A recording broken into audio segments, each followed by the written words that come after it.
अस्सलाम वालेकुम नाज़रीन। तो ब्रेक पे जाने से पहले कुछ सवाल आए थे, इंशाल्लाह मैं पहले उन सवालों के जवाब देती हूँ और अपनी बात को फिर इंशाल्लाह मैं पूरी करूँगी। पहला सवाल जो आया था वो मुझे कहा था, उन्होंने सवाल किया था कि उनको खड़ा नहीं होने जा रहा है, उनकी एज जो है 50 है, ताकत नहीं लगती उनको और इनको डिप्रेशन भी है और ये रोज़ाना जो है वो इंजेक्शन भी इनको यूज़ होता है। देखिए, सबसे पहले हमको ये समझना है कि जो डिप्रेशन है, जो हमें दिमागी हालात आप बोले या दिमागी परेशानी आप बोले, और मैंने इस पे पूरा एक एपिसोड अपना रखा था। तो सबसे पहले डिप्रेशन जो आपने नाम ले लिया, तो मतलब डिप्रेशन ही जो है वो रीज़न है आपका। ये जो फ़िक्र होती, जो हमारी जो सोच होती है, जो हम इतना फ़िक्र करते हैं, अब ये आपको पता है कि पर्टिकुलर आप किस चीज़ पे जो है इतने फ़िक्रमंद हैं, आपको क्या चीज़ है जो इतनी परेशान कर रही है। क्योंकि जब हमारा दिमाग, आपको पता होगा, जब दिमाग अफेक्ट होना शुरू होता है तो दिमाग हमारे जो जिस्म को है वो मैसेज पहुंचाता है।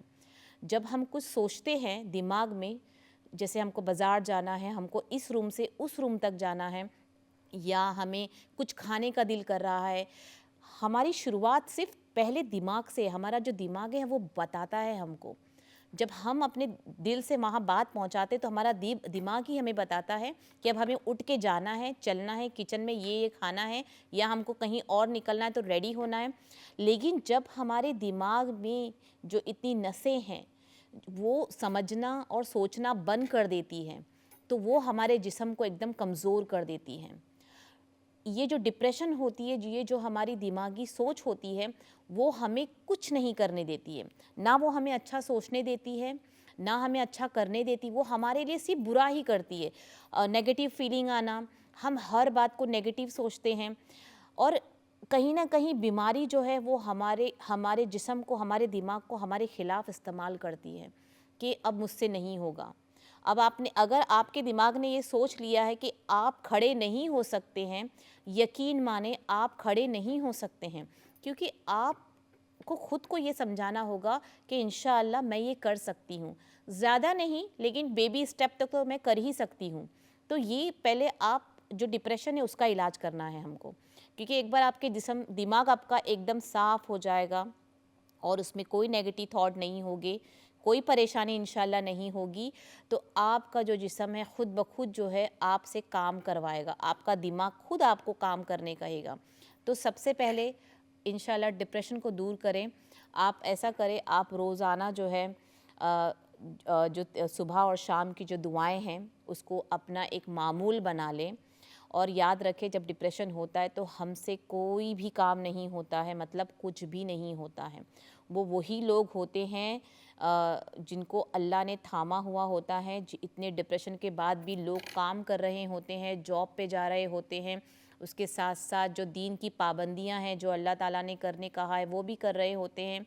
तो कोशिश करें अपने आप को उस जगह खड़ा रहने की। अगर आपका दिल बोल रहा है कि मैं नहीं उठ सकती हूँ, मुझसे नहीं होगा, तो अपने आप से चैलेंज करें कि नहीं, मेरे अल्लाह ने ही मुझे उठाना है यहाँ से।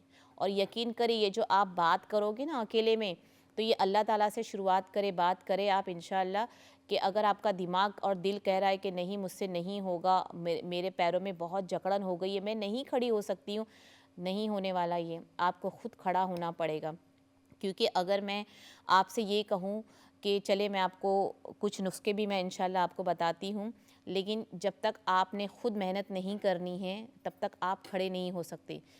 मैं दवाइयों का इसलिए पूछ रही थी, कभी कभी कुछ दवाइयों में साइड इफ़ेक्ट्स होते हैं जिसकी वजह से हमें बहुत ज़्यादा फटीग हो जाता है, हम सुस्ती आ जाती है हमको, हम नहीं कुछ काम करते। इसलिए कोशिश करें जब भी कोई दवाइयों का इस्तेमाल करें, जो पैम्पलेट उसमें होते, जो इन्फॉर्मेशंस होती है लीफलेट के अंदर, वो पढ़े, उसके साइड इफ़ेक्ट पढ़े, उसके साइड इफ़ेक्ट पे वर्क करे। तो इंशाल्लाह ये ज़रूर करे। तो ये एक चीज़ करे, अपने दिमाग को, अपने डिप्रेशन को। देखिए, दुनिया में ऐसी कोई भी डिप्रेशन नहीं है जो और लोगों से बड़ी हों। दुनिया में ऐसे ऐसे ऐसे हालात चल रहे हैं और इतनी इतनी आजमाइशों में अल्लाह ने पूरे पूरे मुल्कों को डाला हुआ है। तो वो उनको सोचे, उनको याद करे और मैं अपना पर्सनल एक्सपीरियंस बताऊं तो जब मेरे साथ कुछ ऐसा होता है तो मैं याकूब अलैहिस्सलाम का वाक़या अपने आप से दोहराते रहती हूँ, अपने आप से, कि अल्लाह ताला ने इतनी आजमाइशें ली, इतनी आजमाइशें ली, औलाद से ली, अपनी उनकी सेहत से ली, उनके माल से ली, दौलत से ली, मतलब लेकिन अल्लाह पे जो तवक्कुल था वो नहीं हटा। तो सोचे आप, अब जब हम दिमागी तौर पे बीमार हो तो हमारी नज़र उन लोगों पे पड़नी चाहिए जो हम लोगों से बिल्कुल भी अलग हो, या उनकी तकलीफ़ों को अपनी तकलीफ़ समझे और ये अल्लाह का शुक्र अदा करे कि अल्लाह ने मुझे खाना दिया है, घर दिया है रहने के लिए, और दोस्त दिए हैं, रिश्तेदार दिए हैं। अगर वो नहीं भी है तो डिप्रेशन में मत जाए, मत सोचे अपने दिमाग में, अल्लाह काफ़ी है हम सब के लिए। एक बार हमको इस चीज़ का यकीन हो जाए कि सिवाय अल्लाह के मुझे मेरे लिए कोई भी जो है वो बशर है वो फ़ायदा नहीं पहुंचा सकती है, इंशाअल्लाह डिप्रेशन का नामो निशान नहीं होगा। डिप्रेशन अलग अलग किस्म के होते हैं, उसके इलाज अलग अलग किस्म के होते हैं। जैसे अगर सुन्नत नबवी में मैं तरीका बताऊं तो डिप्रेशन का सबसे अच्छा जो हमारे नबी सल्लल्लाहु अलैहि वसल्लम ने कहा है कि तलबीना का इस्तेमाल करें।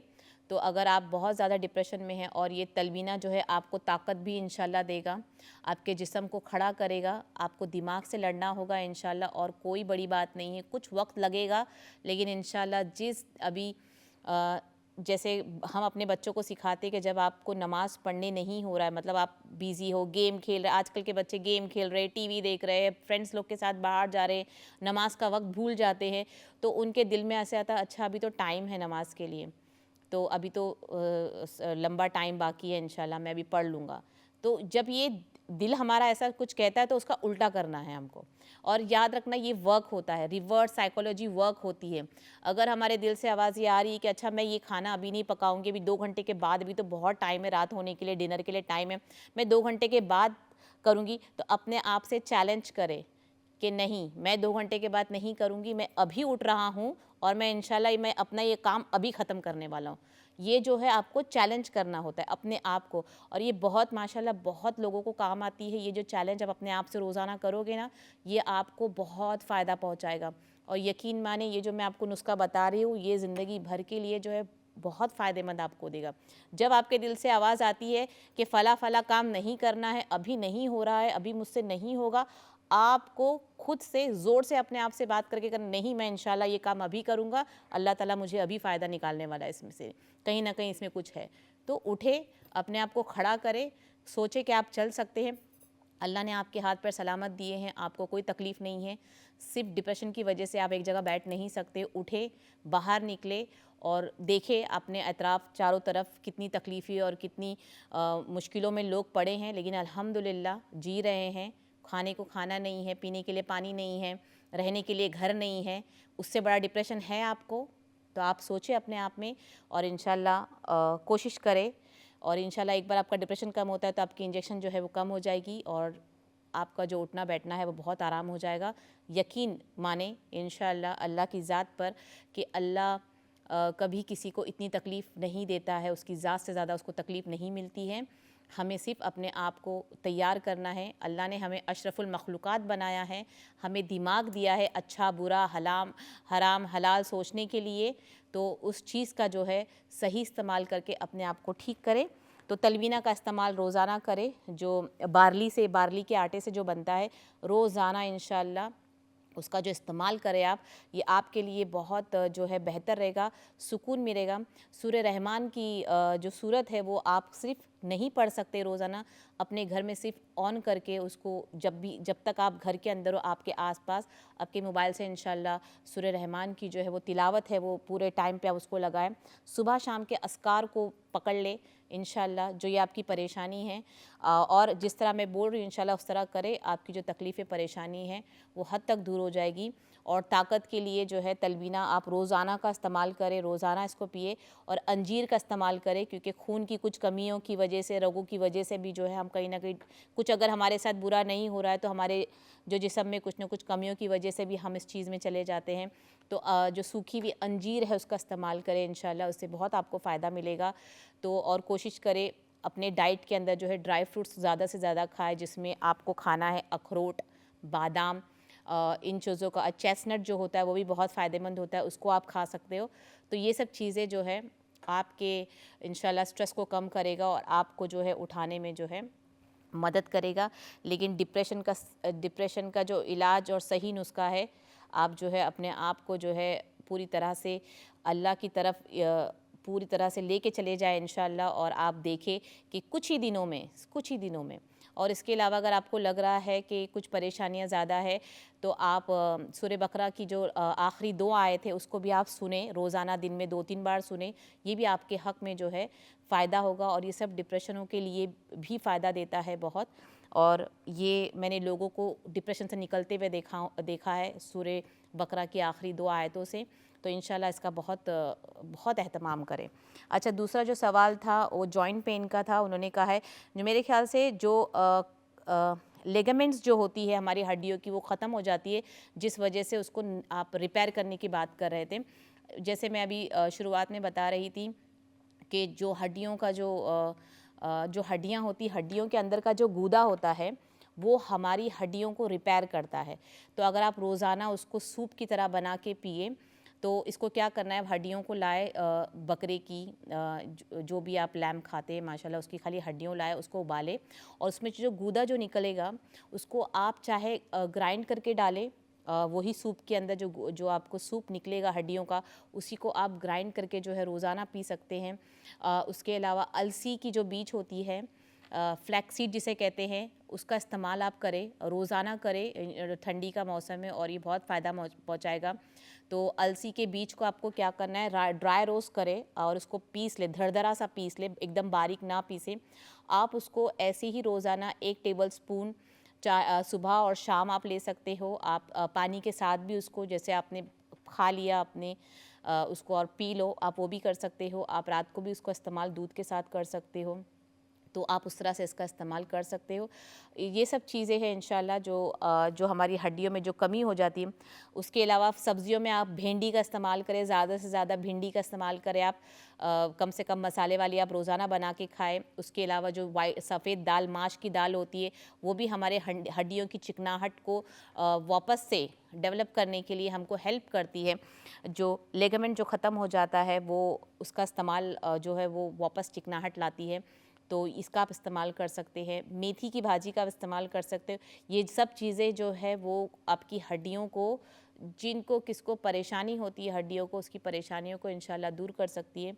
तो कोशिश करें इन सब का इस्तेमाल करें इंशाल्लाह। और मुझे ज़रूर बताएं आप फ़ोन करके कि आप लोग जो चीज़ इस्तेमाल कर रहे हो, जो नुस्खे आप इस्तेमाल कर रहे हो, वो आपके लिए कितना फ़ायदा दे रहा है, ताकि जो हमारा शो देख रहे होते हैं उनको उस चीज़ के बारे में और ज़्यादा मालूमात मिलें। तो इस चीज़ का ज़रूर ख़याल रखें। और अभी ठंडी का टाइम है, तलवीना मुझे लगता है हर किसी को अपने घर में इस्तेमाल करना चाहिए, ठंडी के लिए भी बेहतर है। आप बार्ली का सिर्फ पाउडर बना के इस्तेमाल कर सकते हैं, उसमें आप बादाम डाल दें, अखरोट जो है वो पीस के डाल दें, ये सब आपके लिए बेहतर होगा। लेकिन एकदम ज़्यादा जो पंजरी जो हम बना के खाते हैं ठंडियों में, उसको जो रोज़ाना लोग खाते हैं वो कहीं ना कहीं अपने लिए बीमारी बना रहे होते हैं, क्योंकि उसमें इतना सारा घी होता है और उसमें जो है बहुत सी चीज़ें होती है। पंजरी को खाने का तरीका रोज़ नहीं होना चाहिए। अगर आप रोज़ खा रहे हो तो 1 टेबल स्पून बहुत है आप लोगों के लिए। उसको रोज़ाना आप जैसे बॉल भर भर करके खा रहे हो वैसा नहीं खाएं। कोई भी चीज़ जिस्म में एक्सेस हो जाती है, ज़्यादा हो जाती है, तो वो तकलीफ़ ही पहुंचाती है। तो हर चीज़ को एक लिमिट में रखें। इतना जैसे एक पोषण कंट्रोल खाना हमको दुबलापन ला सकता है, तो पोषण कंट्रोल के हिसाब से ही चीज़ें खाएं। और क्योंकि हम पंजरी भी खाएंगे, हम आटा भी खा रहे हैं रोज़, फिर हमने निहारी भी खाना है, पाया भी खाना है, सब चीज़ें एक साथ। आप सोचे आप कितना ज़्यादा आप उस चिकनाहट जो है खाना खा रहे हो। फिर आपको जो हार्ट के पेशेंट है और जिनको कोलेस्ट्रॉल है, फिर जिनको डायबिटीज़ है, ब्लड प्रेशर है, ये सब जो है वो फिर आप ये सोचेंगे कि अरे मैंने तो हेल्दी चीज़ खाया था, फिर ठंडी में ये बढ़ कैसे गया।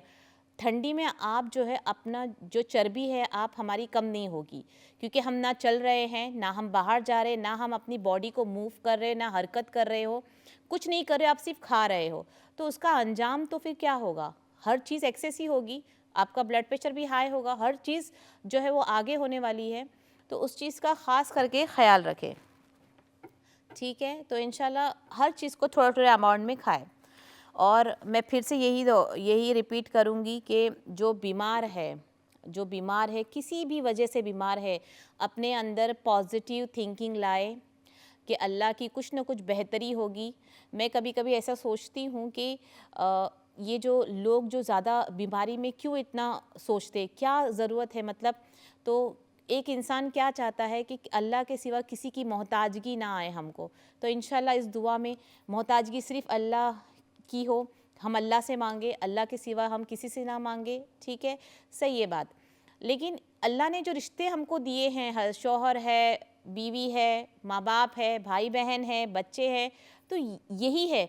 अगर हम ये सोचते हैं कि मेरा बेटा अगर मुझे कुछ दे रहा है तो मुझे अल्लाह ने इसका मोहताज बनाया है, तो ये तो गलत ही होगा। ऐसा सोचना हमारे लिए गलत होगा, क्योंकि अल्लाह ने ही तो हमें ये बनाया है, हमसे जिस्म से हमारे बच्चों को निकाला है। वो हमारी ज़रूरत पे खड़े होते हैं, चाहे माँ बाप को ले ले। एक शौहर अपनी बीवी से क्या चाहता है कि अगर मैं बीमार हूँ तो मेरी ताबेदारी करे, ये तीमारदारी करे मेरी बीवी। बीवी भी यही चाहती है अपने शौहर से कि अगर मेरी तबीयत ठीक नहीं है तो मेरे शौहर आए, मुझे पूछे कैसी हाल है, क्या है। ये इसको अगर आप मोहताजगी समझ रहे तो ये मोहताजगी नहीं, ये तो हमारा काम है एक दूसरों के साथ खड़े होना, अपने भाई बहनों की तकलीफ़ में उनके लिए जाना, अपने बच्चे परेशान हैं तो उनसे पूछना, बच्चों का काम है अपने माँ बाप से पूछना। तो ये चीज़ माजूरी में मत ले बिल्कुल भी, क्योंकि इंसान बीमार इसीलिए हो रहा है क्योंकि हम सोच ही गलत रहे हैं। तो इंशाल्लाह कोशिश करें इस चीज़ों को साफ़ करने। अच्छा, एक चीज़ अगर हम इस तरह सोचते हैं, चले हम बीमार हैं, हम इस तरह सोचते हैं कि हो सकता है, पॉसिबिलिटी है कि अगर हम बीमार हो रहे हैं, बीमार ये मत सोचे। लोग जो बोलते हैं कि फ़ला बंदा बीमार है, पता नहीं क्या तकलीफ़ इसने गलत काम किया होगा, नाउज़ुबिल्लाह क्या गुनाह किया होगा, किसका दिल दुखाया होगा। हर बात के दो पहलू होते हैं। अगर वो बुरा इंसान है, नज़र आ रहा है सबको कि बुरा इंसान है, हमेशा गलत ही किया है, ज़ुबान से हमेशा गलत अल्फाज किए, लोगों का दिल दुखाया है, लोगों के हक खाए हुए है, चोरी किया हुआ है, तो वो अगर बीमार हुआ तो चलो उसके लिए अगर आप सोच रहे हो तो वो ठीक है। लेकिन जब हम छोटी सी गलती करते तो अल्लाह ताला ने तो हमें मुआफ़ी मांगने का मौका हर दफ़ा दिया हुआ है, हर दफ़ा इस्तग़फ़ार करना है। तो अल्लाह ताला तो है ही रहमत वाला, गफ़ूर रहीम, माफ़ करने वाला। किस भी बात का टेंशन हम ले रहे हैं, किस लिए हम बीमार हो रहे हैं?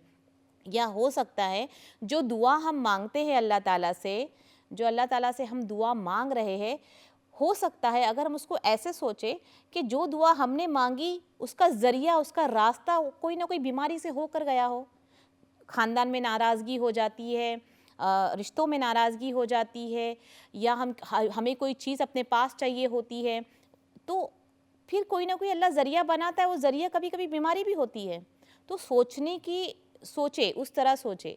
इंशाल्लाह अगर हम सिर्फ़ अल्लाह की रहमत को और सही तरीके से समझने और सोचने की कोशिश करेंगे इंशाल्लाह, तो यकीन माने जो दर्द हमारे जिस्म में हो रहा है कहीं ना कहीं, उसकी जो तकलीफ़ है वो कम होना शुरू हो जाएगी। क्योंकि हम जो मांग रहे हैं वो अल्लाह ने बीमारी की शक्ल में दिया है। अब एक बंदा बीमार हो जाता है तो ख़ानदान जो है, जो साल में आपको पूछते नहीं, वो फ़ोन करके पूछते भाई आपकी तबीयत कैसी है, आप एडमिट हुए थे, आपकी तबीयत तो ठीक है ना। आपका जो भाई आपसे बात नहीं कर रहा होता है, आप क्या बीमारी का सुन के वो आपके पास आता है, आपकी बहन आपके पास आती है, आपके माँ बाप, रिश्तेदार। तो ये पॉजिटिव थिंग है कि अल्लाह से हमने मांगा कि अल्लाह हम सबको एक साथ रख, अल्लाह मेरे भाई बहनों को जो है हमेशा एक साथ बांध के रख, मेरे बच्चों को हमेशा मेरे आसपास रख, मेरा शौहर हमेशा मेरे साथ जो है मिलजुल कर रहे। एक शौहर अपनी बीवी के लिए दुआ मांगता है, तो ये ज़रिया भी तो हो सकता है। इस तरह से सोचें इंशाल्लाह, क्योंकि जब हमारी जो सोच है वो इस तरह होगी तो इंशाल्लाह हमारे लिए जो है वो आसानियाँ ही होगी। तो कोशिश करें कि जो आज मैं आपको बता रही हूँ, जो मैंने बताई हूँ, वो इस तरह से सोचें और इंशाल्लाह आपको जो है तकलीफ़ थोड़ी कम होगी और आप खुशी होंगे। अस्सलामु अलैकुम। जी वालेकुम सलाम। मैं पूछता जो अब अभी बताया तलबीना, वो क्या होता है? तलबीना। ये तलबीना वो क्या होता है, तल समझाते हैं ना वो? जी, मैं भी समझाती हूँ, ठीक है? जी जी। शुक्रिया बहुत बहुत। हाँ, तो मैं पहले पूछा था ना, वो जॉइन में गैप हो गया जी जी जी हड्डी में, जी जी, वो उसी के गैप हो लिए। गया। जी जी जी जी जी। जी, शुक्रिया। ओके। जी, मैं उसी के लिए, गैप के लिए ही मैंने आपको बताया है जो हड्डियों का जो मैंने पीने का है सूप वो। अच्छा, तलबीना जो है ये हमारे नबी सल्लल्लाहु अलैहि वसल्लम जो है उसका इस्तेमाल करते थे, और पीने का भी जो है हम लोगों को कहते थे। ये हदीसों में इसका ज़िक्र हुआ है बाकायदा तलबीना के बारे में, और इसका मालूम होना बहुत ज़रूरी है। और हदीसों में, बहुत सी हदीसों में जो है इस चीज़ का ज़िक्र हुआ है कि आप सल्लल्लाहु अलैहि वसल्लम ने हमें किस तरह इसको खाने का हुक्म दिया हुआ है, और किस हाल में हमको खाना है। जब आप गमज़दा हो, बहुत ज़्यादा आपको परेशानी हो, क्योंकि बीमार की हालत में परेशानी होती है, तो उस वजह से ये दिल को खुशी देता है। तो और बहुत सी चीज़ें इसमें शामिल होती है। तो तलबीना जो है, जो बार्ली होता है, गेहूँ नहीं, गुंदुम नहीं, बार्ली होती है। तो बार्ली, अगर यहाँ पे बहुत जगह पे बार्ली का इस्तेमाल होता है, मिडल ईस्ट में इसका इस्तेमाल ज़्यादा होता है। तो बार्ली का जो दाना होता है वो आपको लाना है घर में, और उस बार्ली के कूटे भी होती है बार्ली, और उसको आपको जो है, मेरे ख्याल से इसको जौ बोलते हैं, अगर मैं गलत ना हूँ तो बार्ली को जौ बोला जाता है, गंदुम को गेहूँ बोला जाता है, वीट है। तो ये दो अलग किस्में होती है इसकी। जो जौ होता है, जो जौ का दाना होता है, जौ का आटा होता है, वो जिस्म के लिए बहुत ज़्यादा फ़ायदेमंद होता है, क्योंकि हमारे नबी सल्लल्लाहु अलैहि वसल्लम इसका इस्तेमाल करते थे। तो इसमें 100% फ़ायदा होता है, इसमें कोई भी जो है आपको तकलीफ़ नहीं हो सकती है। तो जौ का आटा, बार्ली जिसे इंग्लिश में कहते हैं, यहाँ पे बार्ली लेकर आए, हल्का सा रोस्ट करना है, और उसको आपको पाउडर की शक्ल दे देनी है। घर में ही बनाना है आपको, पिसा हुआ बाज़ारों से पाउडर ना लाए, बार्ली लाके, बार्ली का दाना घर में जो है मुझे आवाज़ बराबर नहीं आ रही थी, तो उसको लाए, आटे को लाए उसको, और जैसे आपने 1 कप दूध में अगर आपको बनाना है तो उसमें 2 टेबलस्पून, 2 चाय का चमचा वो आटे का बहुत हो जाता है। उसके अलावा बादाम, आप जैसे आपने दूध बॉयल करना है, 2 चम्मच आपको बार्ली का जो है वो आटा डालना है, और उसको अच्छा पकाना है, जितना आपको गाढ़ा चाहिए, जितना आपको थिक चाहिए। उसके अंदर आप पिसा हुआ बादाम डाल सकते हैं, या कटे हुए बादाम डाल सकते हैं, दालचीनी आप डाल सकते हो, जैसा भी आप डाल सकते हो। उसके बाद उसको आप शहद के साथ इस्तेमाल कर सकते हो, जैसे एक ड्रिंक बन जाएगा ये दूध का। बीमारों को देने के लिए हमारे नबी सल्लल्लाहु अलैहि वसल्लम ने बीमारों को देने के लिए जो है ताकीद की है, इसका इस्तेमाल के बारे में बताया। तो ये सब चीज़ें और बहुत सी चीज़ें हैं, तो इंशाल्लाह इसको इस तरह बनता है। और बाकी की जो चीज़ें मैंने इंशाल्लाह आपको बता दी हूँ, और उम्मीद करती हूँ इंशाल्लाह कि आप लोग अपना खूब ख्याल रखें और हर चीज़ को पॉजिटिव लिए। और क्योंकि हमारे अभी प्रोग्राम का जो वक्त है वो ऑलमोस्ट ख़त्म हो रहा है इंशाल्लाह, तो अपने दुआ में जो है हमें याद रखें और अपना बहुत ख्याल रखें। अस्सलामु अलैकुम व रहमतुल्लाहि व बरकातुहू।